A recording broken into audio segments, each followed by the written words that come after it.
Malam Foodpreneur Indonesia, hari ini ketemu lagi sama saya Sarita di Foodies on Sharing, IG Live bersama Foodies. Nah, malam ini kita juga akan kedatangan satu teman saya juga. Temannya cukup lama gitu. Nah, namanya Andre Binarto. Mungkin bagi yang belum tahu, nanti kita kenalan lebih lanjut. Nah, menunggu kita terhubung sama Andre, mungkin nanti dari teman-teman info-info dong, dari mana aja nih? Absen-absen. Saya coba cari dulu ya Andrenya ya. Hai hai, banyak yang wave-wave. Halo halo, coba absen-absen dari mana aja? Kotanya dari mana aja? Coba disebutin.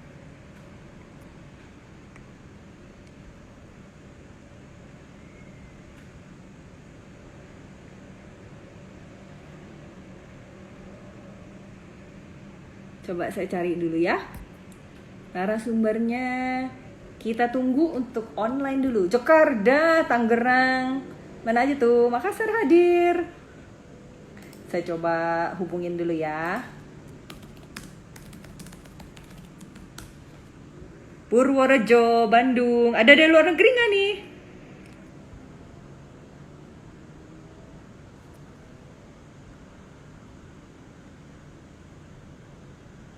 Kita tunggu.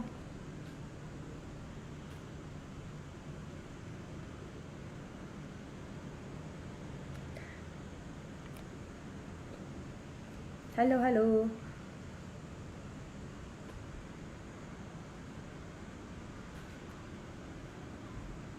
Makassar ada dua ya.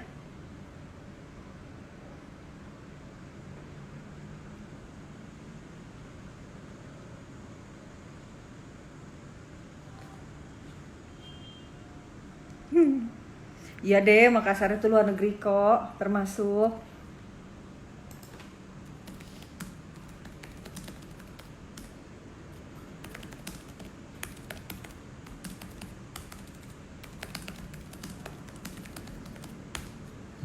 Gimana nih? Sumbar hadir, wow. Salam dari Gorontalo, salam balik.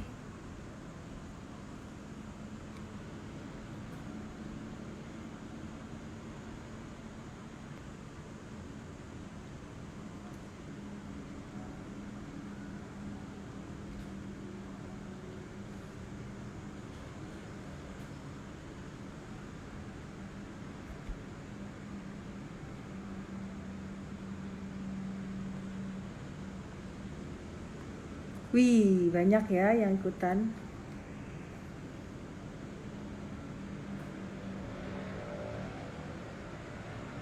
Masih belum bisa terhubung, kita tunggu ya.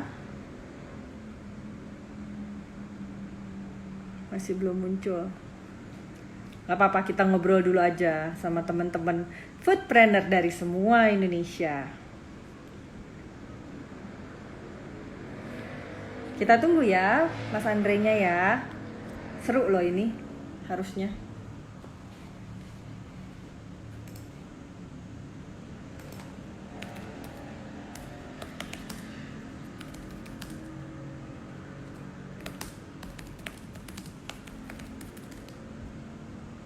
Coba kita tunggu ya.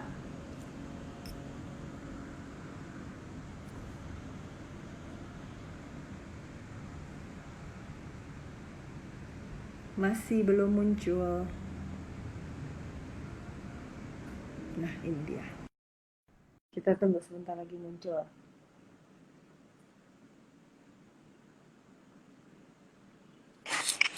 Nah, itu dia. Hai Andre. Halo, halo.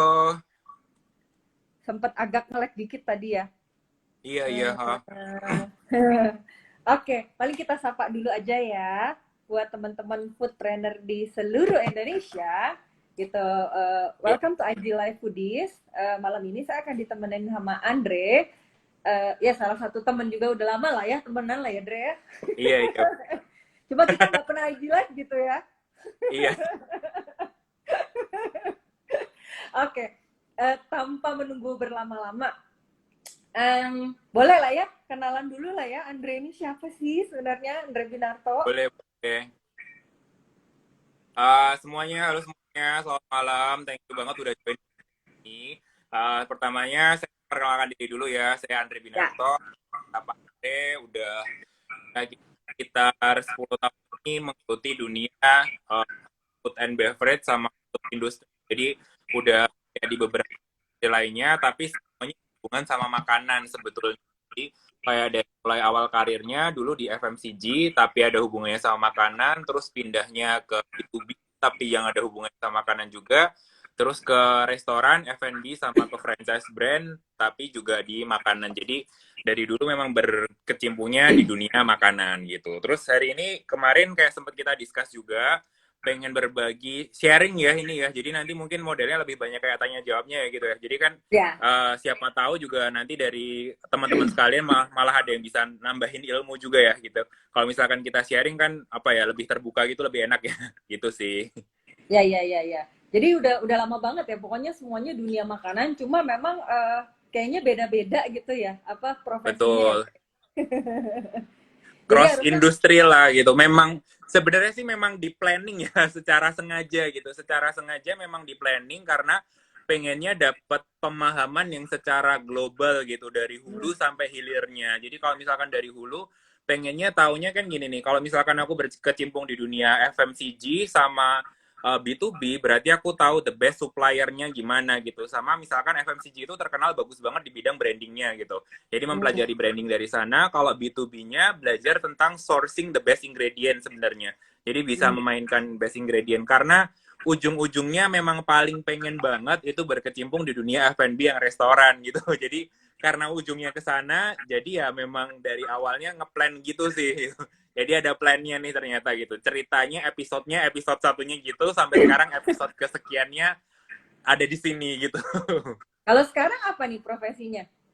Kalau sekarang ini masih menjabat di beberapa organisasi sih sebenarnya. Jadi karena konsultan ya, Ya. konsultannya ini di bidang F&B, terus habis itu memang yang di konsultan kan ada beberapa lini ya, dari ada human capitalnya, ada marketingnya, sama satu lagi ada finance and legalnya gitu. Nah, terus di beberapa F&B yang restoran ataupun yang sistemnya franchise gitu, kalau misalkan mereka ada kebutuhan di struktur organisasinya, kebetulan kita dari konsultannya ada beberapa yang tap in memang di situ. Tap in-nya dalam arti memang kita menjabat sebagai apa ya struktural lah di situ gitu sampai ditemukan orang yang tepat untuk menggantikannya di situ gitu sih. Jadi konsultan lah gitu. Kalau misalkan teman-teman kayak bingung gitu, konsultannya seperti apa gitu kan? Ya pokoknya konsultannya ini membantu sebenarnya brand ataupun perusahaan biar mendapatkan ujung-ujungnya ya mendapatkan profit yang lebih maksimal gitulah.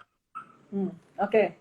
Nah, malam ini kan tema kita lebih banyak tentang brand communication gitu dan kenapa ngangkat new normal di sini karena kayaknya ini udah istilah yang udah kayak sering banget kita dengar.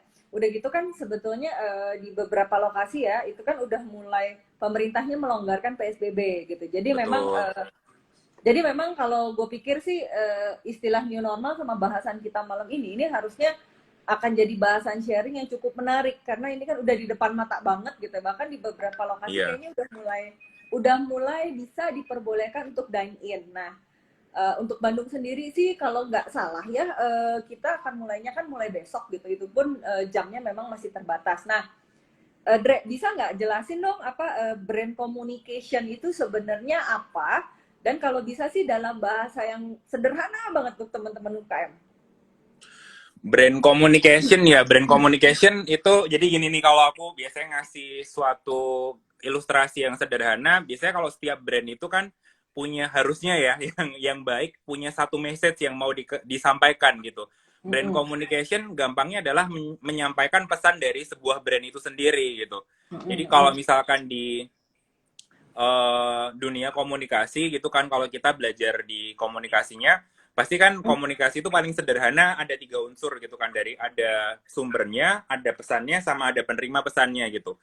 Sedangkan brand communication berarti dari sumber ini menyampaikan pesan apa gitu kepada audiensnya. Contohnya nih misalkan brandnya adalah AC gitu kan, remote AC gitu. Communication-nya adalah dingin dan sejuk, berarti kita pengen menyampaikan dingin dan sejuk kepada masyarakat. Kalau makanan contohnya komunikasinya adalah halal dan higienis, berarti pengen menyampaikan halal dan higienis kepada masyarakat gitu. Masalahnya sampai apa enggak komunikasinya ke masyarakat, itu yang dipelajarin ilmunya di situ. Nah, eh, kalau ini nih, kan kalau misalnya kita kan masih bicara tentang di UKM lah ya gitu, karena banyak kan foodpreneur-nya UKM gitu. Nah, sebenarnya kalau apa namanya, kalau si brand communication ini ya sebenarnya perlu nggak sih kita bentuk satu tim untuk jalanin brand communication yang bagus, atau sebenarnya kalau dalam tahap-tahap awal masih bisa dirangkap? Sebenarnya sih tergantung dari kebutuhan produknya ya, sebenarnya kebutuhan produknya sama balik lagi dari positioning produknya sendiri gitu. Jadi kalau mau dirunut banget dari awal banget, ini seperti apa ya, kemarin kan Ci Sarita kan sempat kayak ada beberapa live ya membahas tentang positioning sama targeting ya gitu. Jadi kalau misalkan dirunut dari awal banget, pasti kalau dari aku sendiri selalu bilang setiap brand itu harus punya STP-nya yang benar dulu gitu. Kalau orang-orang marketing zaman sekarang atau kalau beredar di sosial media zaman sekarang selalu judulnya nih, find your niche gitu. Apa sih sebenarnya find your niche? Find your niche gitu. Find your needs ya. Ya, temukan spesifikasimu apa gitu. Spesifikasi bisa ditemukan dengan cara namanya STP gitu, dari segmenting, targeting, positioning gitu. Kalau misalkan kemarin dibilangnya apa ya, aku lihat kemarin beberapa live-nya dari Foodies itu ngasih perumpamaan, oh kalau segmenting ada beberapa yang harus dilihat, itu dari umur, dari gender, dan lain sebagainya. Biasanya kalau teman-teman UKM yang nggak tahu, aku ibaratinya sebagai ayam goreng gitu. Jadi ilmu ayam goreng, aku bilang. Ilmu ayam goreng pertama yang harus dipelajarin adalah, pertama harus memilih dagingnya nih. Itu adalah segmenting. Jadi memilih produknya apa. Apakah itu mau sapi, mau ayam, ataukah mau kambing, atau mau bakmi gitu. Jadi akan menjadi apa ya, different animal gitu sebenarnya. Nah, setelah memilih produknya apa, contohnya nih kita memilih ayam gitu. Dari ayam, terus kemudian kita memilih targeting. Targeting berarti kan tadi kan udah tahu ayamnya kan. Dipilih ayam yang lebih spesifik, ayam yang seperti apa dan bagian yang mana gitu. Setelah dipilih misalkan, oh milihnya ini, kadang-kadang orang sering bingung nih, kayak milihnya dada aja ya, atau dada dan paha. Ternyata milihnya dada, paha, dan sayap. Oke, berarti dari whole chicken yang nggak dipakai adalah kepalanya nggak dipakai berarti. Tadi, ternyata cekernya nggak dipakai. Yang dipakai itu ternyata cuma dada, paha, sama sayap gitu. Terus kemudian, itu namanya targeting kan. Kemudian positioning itu seperti apa? Positioning adalah ketika tadi, paha, sayap, sama dadanya itu dirubah menjadi misalkan KFC gitu. Klaten Fried Chicken contohnya misalkan gitu. Oh, jadi Klaten Fried Chicken gitu. Berarti menjadi benda yang sangat spesifik sekali gitu. Ilmu ayam goreng ini yang sering dilupakan sama masyarakat sebenarnya, sama teman-teman UKM. Jadi kalau teman-teman UKM selalu kayak pengennya, yaudahlah jualan semuanya yang lagi laku gitu. Jual aja semuanya. Padahal ketika menjual produk yang semuanya pokoknya ada, atau serba gitu kan, jadi toko serba ada gitu, niche-nya jadi nggak ketemu kan tadi. Niche itu kan berarti tadi spesifiknya jadi nggak ketemu gitu. Sementara tadi sangat tricky sekali ketika mengolah positioning. Ini teman-teman kayak sering kan masih nanya gini, ya positioningnya udah diambil sama orang gitu tuh. Ini kan menjadi pertanyaan yang common banget kan gitu. Misalkan tadi mau positioningnya adalah KFC nih, Klaten Fried Chicken gitu, crunchy, enak, nikmat, dan apalah misalkan yang lainnya gitu. Nah, sebenarnya untuk menemukan positioning ini sendiri, ini aku pernah diskusi sama salah satu bos lah sebenarnya. Dia ini ilmunya aku dapat, dia dulu yang mengakuisisi Kecap Bango, contohnya gini nih. Gimana caranya dia menemukan sebuah positioning yang pas banget? Dia ini kasih tahu ada 3 unsurnya sebenarnya. Ini mungkin teman-teman bisa apa ya, bisa sambil nulis juga kan gitu kan. 3 itu apa aja gitu. Yang pertama, dia selalu sebutkan adalah discriminator gitu. Bukan differentiation, tapi discriminator. Jadi, si discriminator ini adalah perbedaan yang sangat berbeda sekali dengan kompetitornya. Jadi langsung disebutkan apa nih discriminatornya gitu. Jadi kalau orang cuma bilang differentiation, bisa aja, wah warnanya punya aku lebih kuning, lebih hijau gitu tuh. Tapi kalau bilang discriminator, berarti apa yang sangat beda sekali, kalau bisa 180 derajat dari semua kompetitornya, walaupun ini akan jadi susah kan. Berarti disambungkan dengan poin yang nomor 2. Contohnya nomor 2-nya ini yang diambil adalah reason to believe gitu. Kenapa sih harus percaya dengan klaim-klaim itu gitu? Kayak contohnya misalkan salah satu produknya apa ya, dari CRP gitu kan, ayam bersih berkah gitu. Kenapa kita harus percaya kalau misalkan dia itu bersih, berkah, misalkan higienis dan halal gitu. Oh ternyata reason to believe-nya adalah oh ini grupnya CRP loh gitu. Ternyata punya brand reputation yang bagus misalkan gitu. Itu menjadi salah satu reason to believe-nya gitu. Siapa orang di belakangnya misalkan kayak gitu tuh. Terus yang terakhir benefitnya apa untuk masyarakat gitu. Secara benefit sebenarnya nanti di breakdown jadi dua lagi tergantung targetingnya tadi status ekonominya apa tuh. Status ekonomi yang misalkan middle up mereka akan lebih percaya sesuatu yang emosional kayak contohnya oh dengan makan ini dia itu punya value yang apa tuh vegetarian, organik dan teman-temannya gitu. Tapi kalau misalkan middle down pasti kayak yang apakah ini bikin kenyang, apakah ini enak, apakah harganya sesuai gitu. Jadi dari rumusan 3 tadi aku bilang dari apa namanya discriminator, reason to believe sama satu lagi benefit itu menentukan poin terakhir dari STP yaitu positioning kan ketahuan oh positioningnya ternyata di situ setelah di lock berarti ketahuan oh ilmu ayam gorengnya dapatlah itu di situ posisi niche-nya di mana jadi kalau ditanyain apa ada banyak sekali materi-materi yang dibilang find your niche gitu jawabannya adalah STP gitu aku bilangnya ilmu ayam goreng diinget-inget ilmu ayam goreng oh iya gitu biar nyantol gampang gitulah. Iya, iya, iya. STP itu segmentasi, targeting, positioning ya, Betul. kan ya. Nah, oke. Nah, sekarang nih beralih lagi nih ya. Maksudnya gini kan ngomongin brand communication tuh kan pasti panjang banget lah ya gitu. Nah, tapi sebenarnya apa sih maksudnya apa sih brand communication seperti apa yang sebenarnya sekarang tuh cocok sama kondisi new normal yang sekarang? Tadi balik lagi ya, aku langsung bisa kasih contoh ke case-nya aja ya, biar teman-teman di sini kayak Boleh. bisa lebih paham ya gitu. Jadi aku selalu balik lagi kayak ngomongin produknya apa sama targetnya siapa sebenarnya gini. Jadi kalau misalkan dibilang, oh komunikasinya mengkomunikasikan apa gitu. Jadi sebenarnya tadi balik lagi, brandnya sebenarnya punya value apa dan secara value itu bisa di apa ya, bisa direlatin ini aku bisa kayak nge-share gambar gitu nggak sih di sini? Oh, nggak bisa. Oh, nggak bisa ya? Oke, oke, Atau oke. kalau Beda mau sama di-share, Zoom.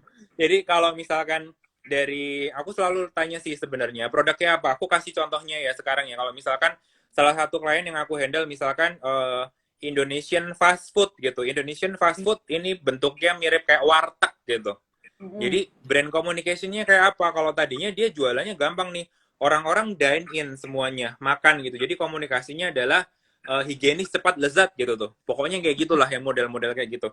Sekarang ketika masa new normal ataupun sementara COVID gitu, apa sih sebenarnya yang dikomunikasikan? Berarti yang pertama dari ilmu marketing itu kan selalu dibilangnya ada 4P kan. Tapi sebenarnya 4P itu ada sambungannya sama 4C. Aku selalu bilang, produk itu selalu berhubungan sama customer. Jadi ya. kalau misalkan produk nggak melihat customer, itu sama aja bohong gitu. Sekarang kita lihat bahwa customer itu kan punya shifting. Jadi shiftingnya kalau tadinya semuanya ada dua sih tadinya online dan offline gitu. Kalau sekarang semuanya akan ada online offline sama ada peralihan antara online dan offline gitu. Jadi Ya. secara customer ketika aku bilang apa ya mengundang orang-orang buat dine in menjadi tidak relevan gitu. Ya. Jadi komunikasinya sekarang bagaimana caranya si kelezatan semua produk warteg ini bisa hadir di rumah Anda gitu. Jadi secara apa ya, secara brand communication-nya atau secara tadi STP-nya gitu agak sedikit diganti karena targetnya tadinya misalkan orang yang dine in dine in ternyata sekarang targetnya menjadi 90% beneran ini literally ini case tadi ya beneran 90% menjadi online. Ketika 90% jadi online ternyata produknya memang harus shortlistnya juga jadi ganti nih. Kalau tadinya kan produknya pokoknya yang dijual nasi box semuanya paket-paketan gitu kan, paket-paketan satu orang. Nah insight yang ditemukan dari new normal ini atau selama COVID ini kemarin dari tim aku sempat ada riset juga kan risetin ternyata gitu dari Gojek dan dari yang lain sebagainya ya dari platform yang lainnya pun ketika diteliti ternyata orang-orang itu ketika new normal ini pesennya dalam partai yang besar. Ini jadi beda banget nih. Orang kalau jalan ke mall biasanya mereka cuma jalan berdua, bertiga, kadang-kadang sendiri gitu. Mereka akan grab and go gitu sebenarnya. Ataupun kalau misalkan makan sendiri ya udah dia makan kan, beli warteg gitu kan makan sendirian aja. Ternyata kebiasaannya ketika COVID atau new normal, mereka itu cuma beli lauknya doang, sama dimakan bersama keluarga gitu. Berarti dari product selection-nya kan pasti beda kan. Kalau aku jualan rice bowl-nya dibanyakin semua variannya, akan jadi nggak make sense. Karena mereka masak nasi sendiri sebenarnya gitu. Ya. Dan mereka kebutuhannya buat keluarga gitu. Yang menjadi make sense adalah ketika, oh berarti kalau misalkan mau jual warteg kayak gini, sistemnya harus apa ya? Oh, nasinya dan lain sebagainya kayak dipisah, terus sayurnya dibanyakin nih, dibikin paket-paket tertentu yang memang apa ya, suitable buat keluarga gitu. Tadinya kalau misalkan targetnya itu adalah kita bilangnya langsung male female gitu misalkan di dalam segmentingnya, di dalam targetingnya gitu. Ya udah pokoknya male female orang yang dine in gitu. Sekarang benar-benar targetnya yang pertama banget tier satunya dirubah menjadi family gitu. Nah, apa yang berbeda di new normal gitu? Kalau diprediksi di new normal sekalipun order dalam partai yang lebih besar itu tuh lebih diminatin daripada kayak yang satu-satu aja gitu. That's why aku selalu menyarankan nih sama teman-teman yang punya brand sendiri gitu kan. Sekarang coba dilihat lagi nih produk yang memang udah nggak jalan, terus produk yang memang kayak yang jualannya dikit-dikit satu-satuan doang udah mendingan dihilangin aja gitu kan. Fokus terhadap revenue-nya gimana, tapi tidak apa ya, kan rada tricky ya, tapi memang benar-benar brand essence-nya itu tadinya dari awal yang dibangun ya tidak ganti gitu. Kalau dari awalnya ngomongin tadi ayam goreng, ya ayam goreng dong berarti. Jangan tiba-tiba oh ya udahlah karena masa kayak gini kelihatannya bakmi laris nih gitu. Ganti bakmi aja deh gitu. Jadi kan tetap harus sesuai dengan brand essence tapi menjawab demand gitu. Demand dari marketnya karena kebanyakan family, berarti ada tweaknya gitu loh dari produknya, nggak jualnya rice bowl yang ada ayam geprek mulu gitu, mati nanti brandnya gitu. Jadi tetap aja harus tetap pada core-nya ya berarti ya, tapi mungkin Pada core-nya sorry tadi malah rada melenceng ya. Tadi kalau ditanya butuh tim apa enggak, aku bilang balik lagi sebenarnya. Brand ini dari awal atau sudah jalan sebenarnya. Kalau dari awal banget gitu kan, niche-nya seperti apa tadi? Kalau sebenarnya apa ya? Kalau bisa dikurangin kebutuhan operasionalnya, aku bilang nggak usah ada timnya kalau bisa ya gitu. Beneran kalau bisa, karena ketika dibilang ada timnya, sebanyak-banyaknya timnya, berarti kan ada tanggung jawab sama ekspektasi yang lebih besar kan.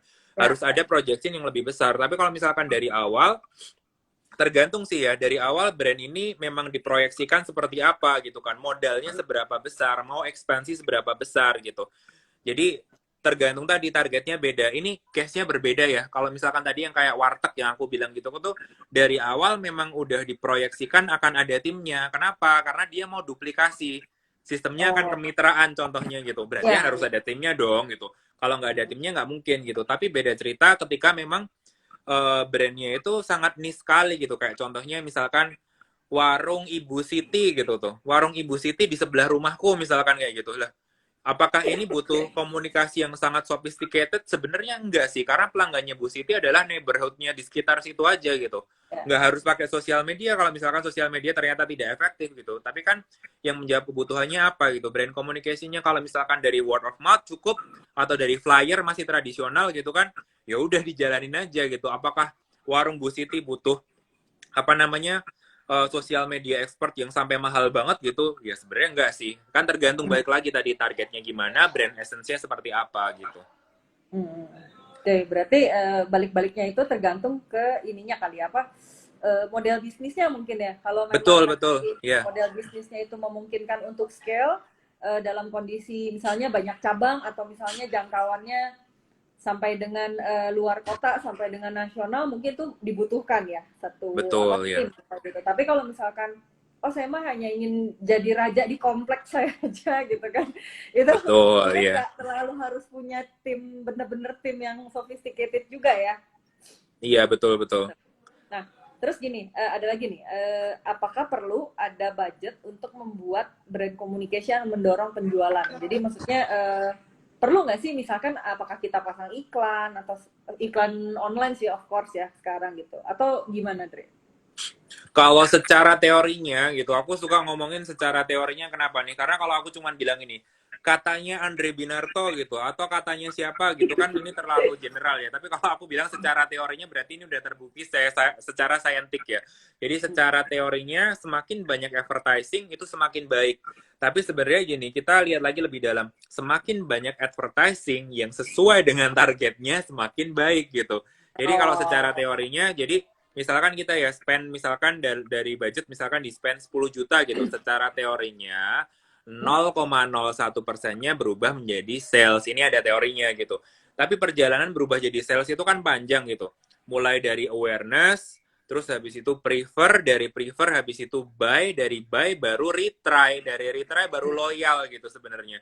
Jadi perjalanan yang panjang itu makanya orang dari teori komunikasinya ini bilang apa namanya secara budget pasti nanti yang larinya jadi sales kira-kira nih average-nya 0,01% gitu. Itu ada Kira-kiranya. Ini kalau teorinya ya. target marketnya udah bener gitu. Bisa lebih apa enggak? Bisa. Bisa kurang enggak? Bisa. Karena kan target market ya, tergantung target market ya. Jadi kalau ditanya perlu enggak? Perlu pastinya. Aku bilangnya sih selalu perlu ya gitu. Kalau kecuali gini nih, ada case khusus ya sebenarnya. Kalau misalkan tidak dibudgetkan sekalipun, tergantung sebenarnya siapa orang yang ada di belakang brand itu sendiri gitu. Ada loh beberapa brand yang memang tidak perlu budget marketing gitu. Kayak beberapa, sebenarnya bukan budget marketing sih aku bilangnya. Jadi kalau misalkan budget, itu kan berarti kalau di teori komunikasi balik lagi tuh, di promotion mix berarti ada 4P kan. Yang terakhir namanya promotion gitu. Promotion kalau di teorinya tadi satunya 4C namanya communication sebenarnya. Unsurnya ada banyak. Nah, salah satunya adalah tentang brand itu sendiri siapa ownernya. Contohnya nih kalau misalkan yang punya brandnya adalah artis yang dia udah terkenal banget gitu.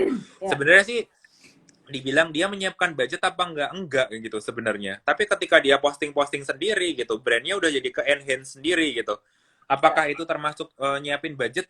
Enggak sih gitu sebenarnya. Tapi karena dia memang dari awal punya database, punya fans, punya followers, dan juga dia punya network gitu. Jadi tergantung case-nya gitu. Jadi aku selalu tanyanya sih biasanya gini nih, target marketnya siapa aja, terus habis itu siapa sih orang yang ada di belakang brand ini gitu. Jadi kalau bisa dimanfaatkan budgetnya, kalau orang-orang yang punya bisnis itu kan pengennya ya low budget high impact. Kalau bisa no budget high impact gitu kan. Selalu nanyanya gitu tuh.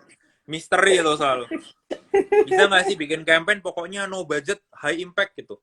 Bisa sih sebenarnya gitu. Kalau misalkan brand-brand yang punyanya artis-artis yang udah ternama, contohnya gitu salah satunya, ya bisa gitu. Atau kalau nggak misalkan brand yang memang sistemnya adalah sistem dompleng aku bilangnya. Jadi misalkan dia udah punya network yang segitu bagusnya, brand ini tumbuh under radar misalkan gitu. Brand-brand yang cuannya gede banget gitu. Tapi sebenarnya dia itu cuma dompleng brand-brand lainnya. Contohnya nih, dia udah punya restoran ataupun udah punya franchise. Katakanlah di Indonesia punya 120 gitu.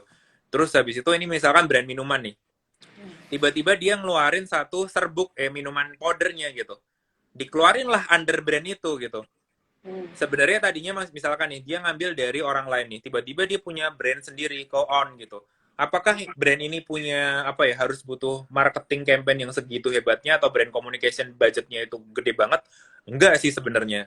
Karena balik lagi dia punya network tadi sebenarnya. Ya. Networknya bisa dipakai gitu. Jadi kita balik lagi selalu nanya asetnya punya apa sih gitu. Kalau bisa dimanfaatin ya dimanfaatin. Kalau enggak berarti kita set up budgetnya segimana, targetnya kemana gitu sih. Tuh. Nah, ini nih, biar rapih nih, biar konsisten dan rapi. Kan kita pengennya kalau komunikasi itu harus konsisten ya, pastinya kan. Nah, sebenarnya kalau kita pengen bikin planning brand communication yang bagus gitu, kita perlu nggak sih punya semacam dashboard atau misalkan kayak kalender communication gitu. Misalnya dalam setahun gue mau ngomong apa aja tuh udah tahu gitu, apa yang mau disampaikan. Perlu nggak kayak gitu? Kalau itu sangat perlu sih sebenarnya. Jadi mau itu brand, mau itu perusahaan, aku selalu tanya sih sebenarnya visinya apa gitu. Jadi visi ini berkaitan sama tadi nih, mau jadi raja di kompleknya atau jangan-jangan dia ini berambisi pengen menjadi contohnya the number one franchise in Indonesia gitu. Itu kan beda jauh ya gitu. Jadi kalau misalkan dari visi yang segitu gedenya tidak punya kalender itu bahaya banget kan gitu. Ya. Kecuali walaupun misalkan nih mau jadi raja misalkan katakanlah di satu kota aja gini. Kayak contohnya misalkan bakso Pak Kumis di Malang gitu tuh. Dia cuma mau merajain Malang aja gitu. Kalau dia nggak punya brand communication kalendernya akan jadi bahaya banget. Berarti kan memang dari awal harusnya dibangun nih visinya segimana gedenya, target marketnya seberapa luasnya. Habis itu nanti baru kayak ngeliatin tuh dari sisi paling kecilnya, terus baru expand ke yang besar lebih besar lagi gitu. Jadi kalau misalkan nggak ada planningnya, gimana caranya mencapai goal itu gitu. Apalagi kalau goalnya gede banget ya. Tadi kayak misalkan banyak yang ketemu uh, ada tiga tipe sih biasanya kalau misalkan UMKM nih, ownernya gitu. Yang pertama mereka yang tidak tahu mau kemana brandnya, itu bahaya banget menurut aku ya. Jadi kalau misalkan ditanyain brandnya kira-kira mau dibawa kemana gitu, ya nggak tahu. Yang penting jualan dapat duit gitu. Yang sistemnya ini sistem masih duitnya disimpan di bawah laci gitu tuh. Itu yang harus diperhatikan lagi berarti, wah ini bisa jadi nggak last longer gitu loh sebenarnya ya gitu. Karena semakin persaingan semakin ketat ya kesininya gitu. Atau yang kedua, tipe orangnya yang let's see gitu tuh. Ya pengennya kalau sekarang yang penting jualan untung dulu, tapi kalau untung nanti ya bisalah nambah lagi cabang gitu. Nah, yang ketiga baru tipe orang yang sudah paham gitu. Sementara ya aku selalu bilang nih sama semua orang nih, padahal kita bikin planning, kita bermimpi itu gratis gitu.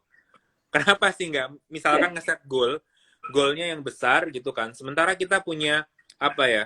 Punya misinya itu dari benar-benar misi, habis itu untuk mencapai visinya. Jadi misinya itu benar-benar taktikalnya apa buat mencapai strategi besarnya secara apa. Misalkan katakanlah tadi mau jadi goalnya nih, nggak apa-apa kalau misalkan memang dirasa capacity dari budgetnya sama secara sumber daya manusianya cuma mampunya untuk menjadi raja di kotanya gitu. Atau ingin menjadi raja di kompleknya aja, ya nggak apa-apa gitu. Tapi kan punya plan kayak contohnya ini, misalkan aku punya brand minuman nih. Minuman kan marak banget nih sekarang misalkan. Brand minuman ini pengennya menjadi penguasa cuman di daerah Jawa Barat misalkan gitu kan. Di Jawa Barat mulai dari Bandung gitu. Berarti kalau misalkan menguasai di Jawa Barat, berarti kita harus tahu dong berarti goal omsetnya berapa sih gitu. Cabangnya ada berapa ketika omsetnya misalkan kita bilang, oh iya 1 tahunnya pengennya dapatnya 10M gitu. Oke, 10M berarti didapatkan dari berapa cabang gitu. Misalkan dari, oh ternyata dari 30 cabang. 30 cabang berarti kan tidak bisa 30 cabang dibangun dalam waktu 1 malam gitu. Berarti kan harus ada, oh berarti 1 cabang itu pembangunannya membutuhkan modal berapa. Apakah sistemnya ini kemitraan, sistemnya ini modal sendiri, modalnya dari mana, SOP-nya seperti apa gitu. Itu kan jadi sebuah perjalanan. Jadi kalau aku bilang, sangat penting sebenarnya punya mau itu namanya brand communication bahkan apa ya brand planningnya sekalipun gitu sampai ke depannya untuk mencapai visinya yang sangat besar itu atau segimanapun visinya itu gitu. Nah, dari pengalaman Indre, ada nggak sih kasus-kasus yang bisa diangkat lah, diceritain gitu, kasus-kasus dalam membangun brand communication yang efektif dan tepat sasaran? Efektif sama tepat sasaran ya gini.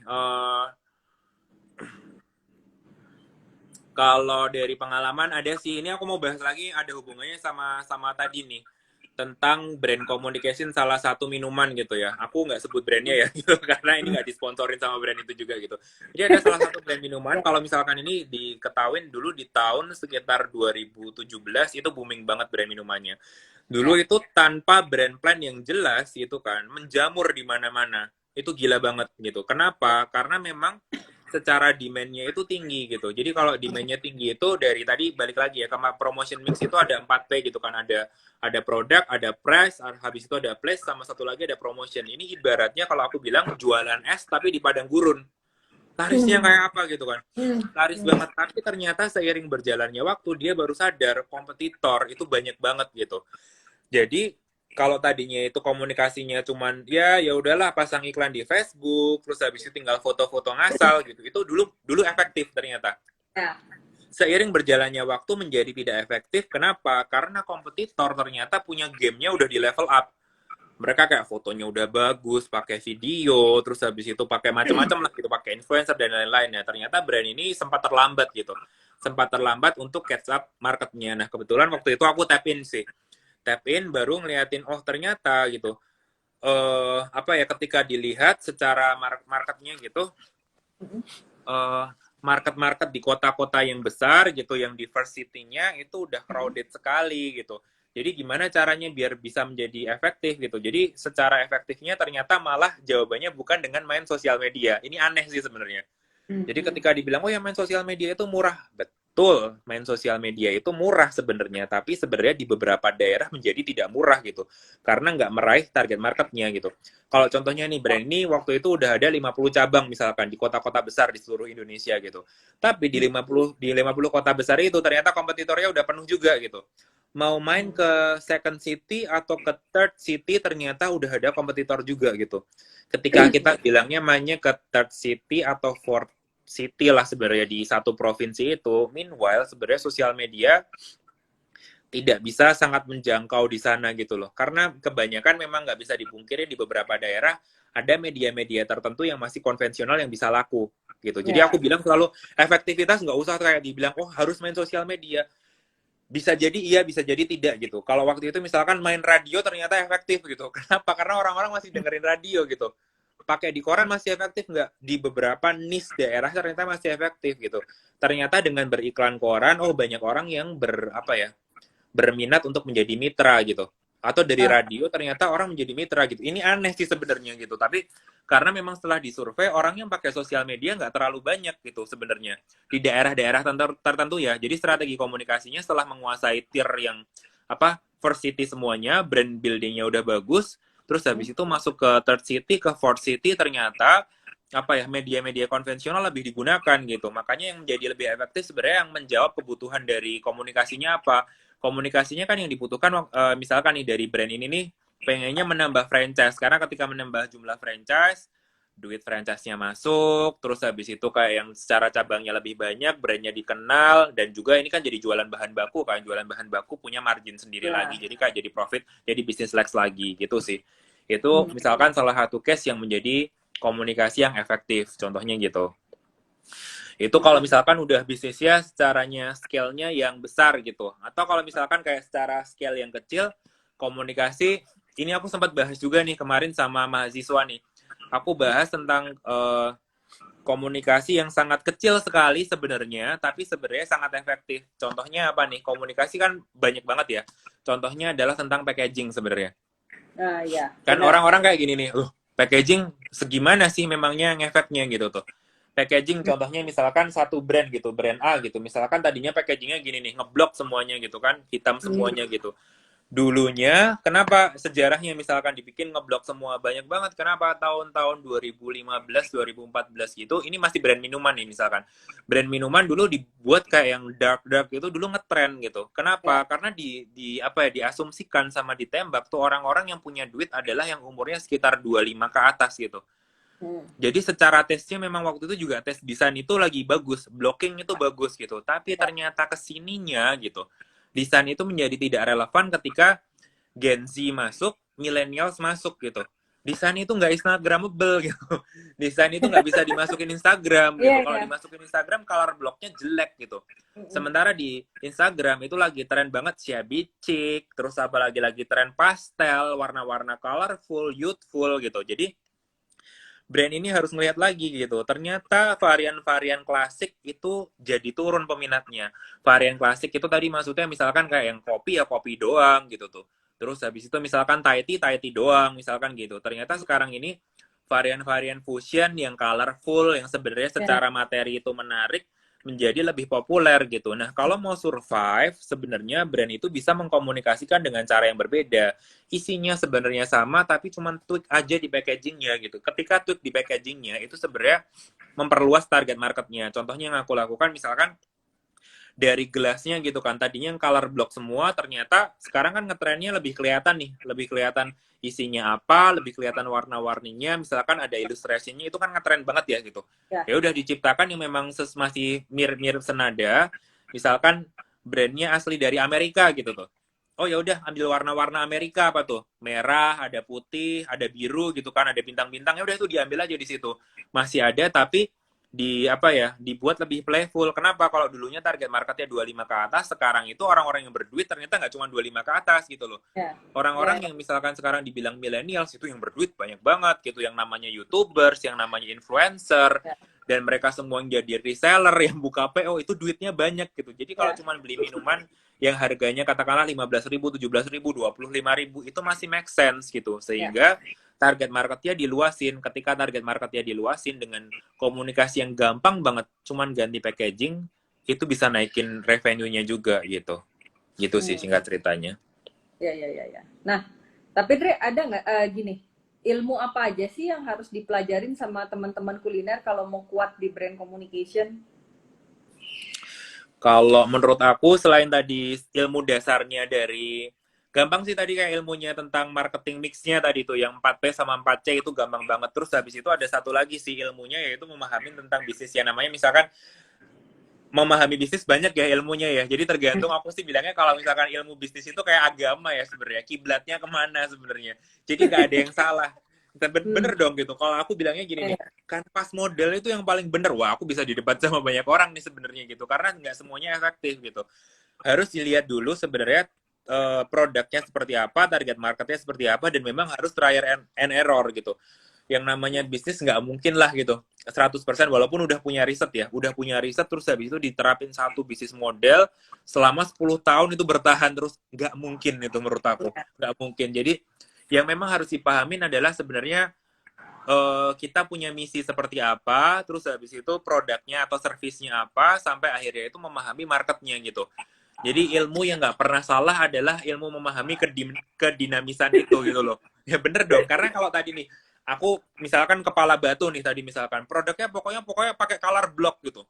Aku ngerasa kopi klasik, cappuccino, americano itu akan laku gitu. Selamanya seumur hidup, pasti brandnya udah mati deh.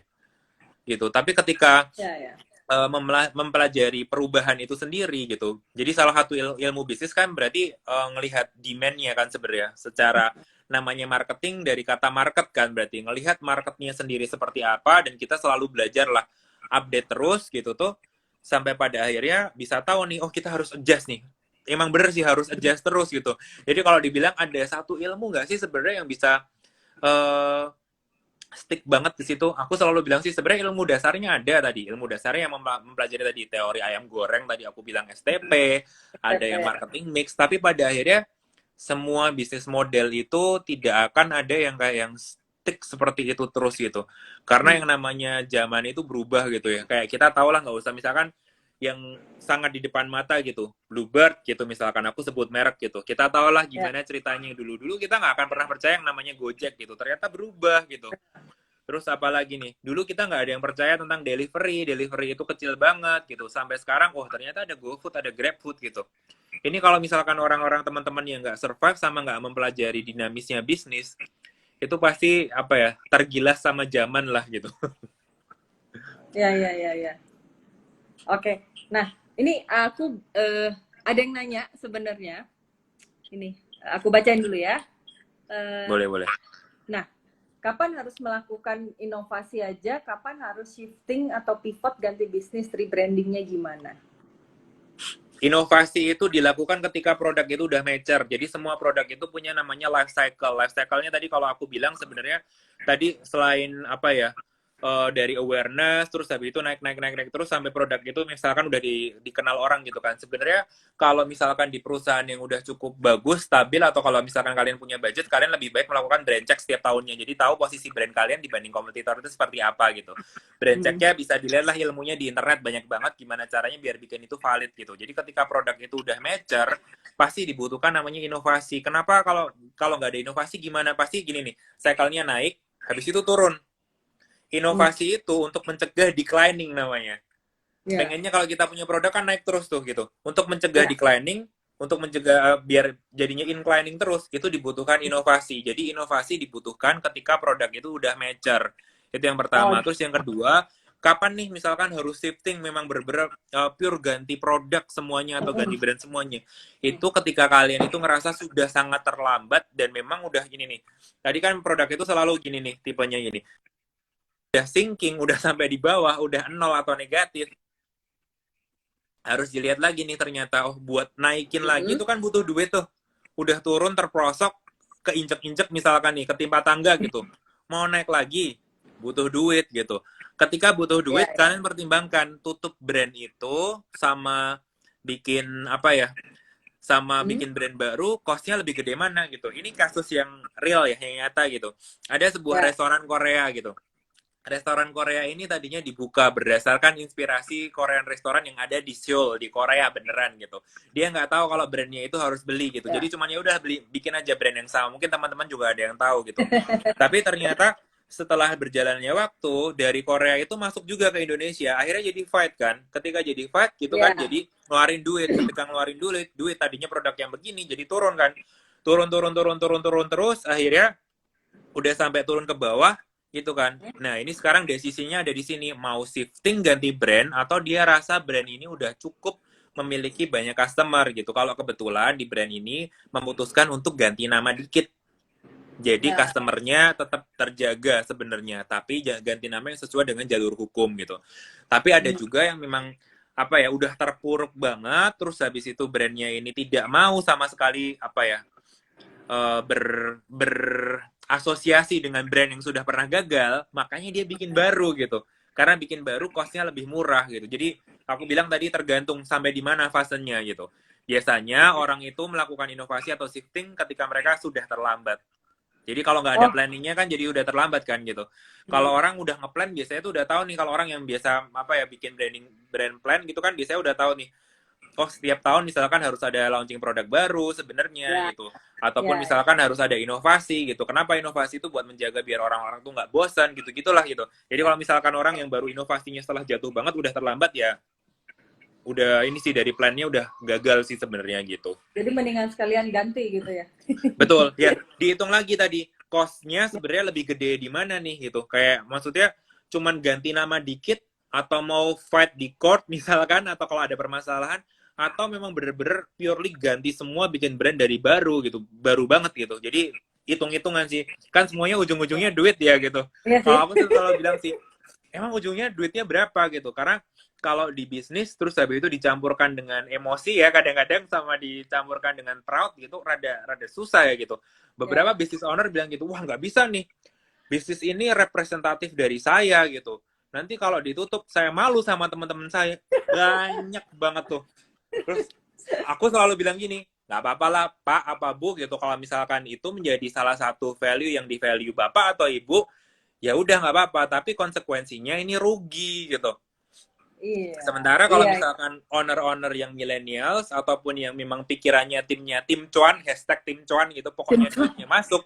itu dia selalu pikir udahlah brandnya tutup aja ganti aja yang baru gitu yang penting dapat duitnya gitu jadi tergantung Iya. tadi ada nggak sih sebenarnya maksudnya sesuatu yang benar-benar di hold tight kayak tadi tuh malu lah takut lah sama teman-teman nanti diomongin nggak enak lah ya model gitu loh jadi balik lagi lah aku bilang Ya, ya, ya, ya, ya. Jadi sebenarnya kalau inovasi itu adalah sesuatu hal yang dilakukan pada saat justru si produknya jalan dan perusahaannya mature ya. Jadi inovasi itu betul bukan hal yang dilakukan pada saat justru si usahanya itu lagi down-downnya ya, iya betul gitu kan. Jadi itu sebenarnya yang harus digarisbawahi kali ya. Jadi apa harusnya itu inovasi dilakukan pada saat sebelum terlambat, bukan sesudah betul terlambat iya gitu loh. Ini apa nih? Nah ini ada yang nanya nih, nanyanya tapi langsung di feed, nggak apa-apa lah ya, aku baca iya aja. Bagaimana dengan brand yang masih tergolong baru? Brand communication cukupkah via medsos saja? Bentuknya dalam bentuk copywriting di tiap konten atau ada cara lain? Monggo coba dijawab. Aku lihat ya, ini kan dia tipenya frozen food ya, misalkan ya. Ini apa sih Tiara frozen food gitu. Ya, Jadi aku Tiara jawab aja ya. Frozen Food. Sekarang kalau frozen food memang lagi menjamur di mana-mana gitu kan. Kalau misalkan brand communication-nya apakah cukup di media sosial aja kalau bisa di media sosial dan emang itu sudah menjawab dari targetnya gitu. Jadi kalau udah jawab ya kenapa enggak? Kenapa harus ditambah-tambah lagi gitu loh. Kalau bisa kan sebenarnya kalau secara marketing ya yang benar itu adalah dengan budget yang sangat minim tapi punya impact yang besar gitu. Aku selalu bilangnya sebenarnya impact is the matter the most gitu daripada dari semuanya lah dari semua plan ataupun dari semua apa ya keindahan dari advertising yang dipuji-puji Keindahan. atau apapun pada akhirnya impactnya itu yang menjadi garis bawah apa sih sebenarnya objektifnya gitu apakah objektifnya itu buat dapat awareness yang besar apakah objektifnya itu buat dapat sales apakah Ya. objektifnya itu buat apa nih ekspansi atau apa gitu contohnya gitu jadi kalau cukup di media sosial ya nggak apa-apa gitu nggak usah ditambahin lagi sebenarnya terus habis itu kalau bentuknya dalam bentuk copywriting di tiap konten atau cara lain gitu jadi tergantung sih kalau sekarang nih aku tadi sempat kayak ngobrol ngasih tahu ya kalau misalkan kayak modelnya frozen food gitu frozen food sekarang dibikin sama hampir semua restoran salah satu base case-nya banget case yang bagus banget itu kalau kalian mau lihat case-nya Estelar 77 aku bilang Ya. ini aku sebut Ya, brandnya ya. ya karena aku kayak kemarin lihat wah cepet banget gitu dari masa sebelum COVID itu dia langsung bikin semuanya makanannya itu jadi frozen gitu. Ya. Sebelum semua restoran bikin sebenarnya. Jadi langsung dikomunikasikan, misalkan oh ya udah dikomunikasikan aja gitu kan, langsung mereka sebarin bahwa bisa disebarkan di seluruh Indonesia. Itu menjadi kayak sesuatu yang wah, keren banget ya ternyata gitu. Jadi mereka secara apa ya, central kitchen ataupun gimana pun, kayak misalkan udah punya di setiap kota gitu kan, ya udah dari situ semuanya bikin jadi frozen gitu. Jadi komunikasi yang menjadi efektif ya udah mereka sebarin aja bisa di seluruh Indonesia. Habis itu kayak sekarang komunikasinya berubah tadi kayak yang aku bilang gitu. Kalau orang-orang tadinya dine in mau makannya cuma 1-2 porsi, sekarang mereka mengkomunikasikan yang namanya produk bundling gitu kan, sama produk apalah yang lain-lainnya, semuanya kayak yang dibuat kayak yang lebih mass lagi, lebih mass dibundlingin. Terus habis itu dikomunikasikannya nggak cuma di media sosial aja kebanyakan, tapi bisa di marketplace gitu. Kalau misalkan nggak, misalkan di Tokopedia, di Blibli.com, di Lazada, di Shopee gitu, semuanya dimainin gitu. Dan sekarang semuanya yang perlu diperhatikan adalah ke semuanya yang tadi aku sebutin, termasuk media sosial, itu tuh mereka punya ilmunya masing-masing sebenarnya gitu. Nggak bisa asal ngepost tadi, misalkan kalau tanya copywritingnya seperti apa gitu. Aku langsung tanya sih, sebenarnya media sosial yang dimainin apa sih? Apakah Instagram doang? Apa jangan-jangan TikTok gitu? Kalau TikTok nggak terlalu banyak copywritingnya dong, gitu. Harus banyak visualnya misalkan. Apakah itu di Tokopedia? Apakah itu di Shopee? Kayak mirip tapi beda sebenarnya cara mainnya. Sama buat gain marketnya itu caranya beda-beda gitu sih. Nah, terus ini nih, saya nih dari kedai tungku. Saya jualan dengan variasi menu sekitaran seratusan. Waduh, banyak juga ya. Seratusan menu. Asumsi saya semakin banyak menu, semakin menarik perhatian konsumen. Apa langkah ini benar atau enggak? Betul, aku bilangnya betul. Menarik perhatian konsumen, betul. Kan cuma menarik doang kan? Betul. Tapi ada dua permasalahannya. Yang pertama, konsumen itu menjadi bingung sebenarnya mau milih apa gitu. Kalau kalian belajar ilmunya ini dulu, aku waktu kerja di salah satu perusahaan, aku sebut aja deh, dulu aku kerja di grupnya Pizza Hut gitu kan. Salah satu yang jadi communication yang paling utamanya banget itu adalah menu book. Kenapa? Menu booknya itu selalu direview setiap bulan. Dan kalau kalian perhatikan, untuk breakfast, untuk lunch, sama buat afternoon, sama-sama buat dinner, itu beda semua. Karena ada risetnya, orang itu kalau semakin lama memilih menunya, itu sirkulasi dari restorannya semakin lambat. Dan Jadi semakin dilakukan bingung apa ya? biasanya ya. Moment of truth-nya, kan tipe-tipe restoran beda ya. Kalau ini moment of truth-nya adalah serving, ketika dari pelayannya nanyain gini, selamat siang Bapak, apakah Bapak mau memesan ini ada promo hari ini best menu kita adalah ini, favoritnya adalah ini. Jadi langsung diarahkan gitu, biar mereka nggak bingung sebenarnya. Ada triknya sebenarnya. Kenapa diarahkan menu-menu itu gitu? Sebenarnya menu-menu itu punya tujuan sebenarnya. Either itu sebenarnya secara operasional memang laku banget, atau memang ada promo, atau ada lagi tuh misalkan, oh ya ternyata barang-barangnya sebenarnya itu sudah apa ya? Udah harus dikeluarin semuanya gitulah for some other reasons gitu. Contohnya misalkan kayak gitu. Jadi secara menarik, tapi ada dua hal yang harus dilihat gitu. Secara konsumen dia bingung, secara operasional, waduh, pusing ya. Aku aja kalau misalkan dibilang suruh bikin 20 menu gitu, aku pikir-pikir kalau bisa jualan 5 menu, aku jualan 5 menu doang sih gitu. Kalau 100, Benar. wah, kasihan tuh orang purchasing-nya nanti. Sama ini juga sih, sama mungkin orang gudang outletnya juga kali ya. Karena kan Betul ya. ya kan, maksudnya penanganan bahan baku di lokasi, kemudian kan kayak apa namanya, selain penanganan terus kan penyimpanannya juga, kalau misalnya nggak habis SOP-nya harus diapain kan gitu ya. Sama Iya, waste-nya bisa betul. jadi juga tambah banyak kalau misalnya nggak jalan lah gitu sih produknya. Ya. Terus ada lagi nih. Ini jadi pada nanyanya pada di feed, ya udah nggak apa-apa lah ya. Iya, boleh. Tapi kita pilih-pilih aja deh. Ntar. Strategi apa yang bisa dilakukan agar bisnis bisa bertahan dan maju di tengah pandemi ini? Tergantung produknya ya, strateginya kalau sekarang nih sebenarnya produk streamline pastinya gitu. Sama satu lagi, kalian harus lihat kayak ada yang tadi udah sempat kita omongin ya, ada shifting target market sebenarnya. Kalau dulu kita punya target market itu dibagi jadi dua sebenarnya, kan online sama offline gitu. Sekarang nih ada target market yang sebenarnya mau dibilang online juga nggak online banget, mau dibilang offline ya nggak ada juga gitu tuh. Jadi kayak ini peralihan antara offline dia keserap ke dalam online gitu. Jadi harus dilihat bahwa oh ternyata ada shifting seperti ini. Shifting itu memberikan consumer behavior yang berbeda gitu. Kalau dulu orang-orang yang udah biasa online, mereka tuh udah tahu nih kayak misalkan wah ada cashback, ada caranya gimana Ya. gitu. Ternyata sekarang orang-orang yang dulunya nggak pernah online menjadi online karena keadaan terpaksa gitu. Berarti yang perlu dilakukan adalah edukasi yang mulai dari minim banget gitu. Cara pesennya gimana, bridgingnya gimana. Karena gini loh, Ya. orang banyak kan yang masih kayak nggak tahu, oh ya udah bisa pesan lewat Instagram nggak sih? Banyak banget tuh. Bisa Hmm. pesan lewat WA aja nggak sih gitu? Nggak, terus Hmm. semuanya langsung ya udahlah pesan aja lewat Grab gitu. Sekarang untungnya misalkan Instagram bisa dikonekin sama Grab sama GoFood misalkan. Jadi Hmm. sekarang strategi yang paling pas banget menurut aku ya, pertama adalah produk streamline gitu. Jadi produknya diketahui dulu kekuatannya ada di mana. Yang kedua memahami dari konsumennya sendiri itu maunya ke arah mana gitu. Jadi ketika paham konsumennya sendiri, aku selalu menyarankan adalah gather database gitu. Karena database itu yang menjadi kekuatan di suatu bisnis F&B ya sebenarnya. Kalau misalkan udah punya database, database-nya cukup kuat, mau pindah ke platform apa aja, istilahnya tuh kita punya apa ya? Punya fans sebenarnya gitu loh di dalam F&B. Misalkan brand kita adalah es jeruk lancar jodoh gitu. Jadi es jeruk lancar jodoh ini punya database. Database-nya tuh jombloan, jomblowati yang percaya kalau setiap minum itu jodohnya lancar misalkan gitu. Dikumpulin lah database gitu. Instagram mati sebenarnya nggak jadi masalah. Kan bisa Ya. announcement di tempat lain gitu. Ini sama halnya ketika misalkan oh tadinya mereka belinya offline terus nih. Udah dikumpulin database-nya kan gitu. Sekarang mau pergantian online, gitu. Bisa jadi kita memfasilitasi dulu, oh lewat WhatsApp, bisa kasih tahu dari WhatsApp itu ordernya caranya gini, kita delivery-nya bisa lewat Gojek, dari Gojek ada biaya ongkir dan lain sebagainya gitu loh. Jadi strategi yang harus dilakukan tadi secara singkatnya ada tiga. Yang pertama produk streamline, yang kedua memahami konsumen atau customer. Jadi tergantung lah ya. Aku selalu bilang customer itu kalau memang dari dulu mainnya B2B, jadi aku sebutnya customer. Kalau konsumen dari dulu mainnya B2C atau F&B selalu aku bilangnya konsumen gitu. Terus tadi yang terakhir adalah main database. Berarti tiga tadi diulangin ya. Berarti tiga hal yang penting itu yang pertama itu ada produk streamline, produknya di apa ya dipilah-pilah lah mungkin yang Betul disebut ya. ya. Terus kemudian yang kedua kenali konsumen atau customer kamu.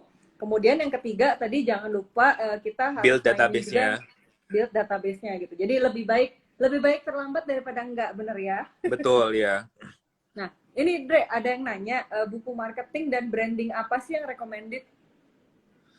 Hmm, buku marketing ya. Aku kalau buku marketing aku paling suka dari dulu adalah Philip Kotler sebenarnya.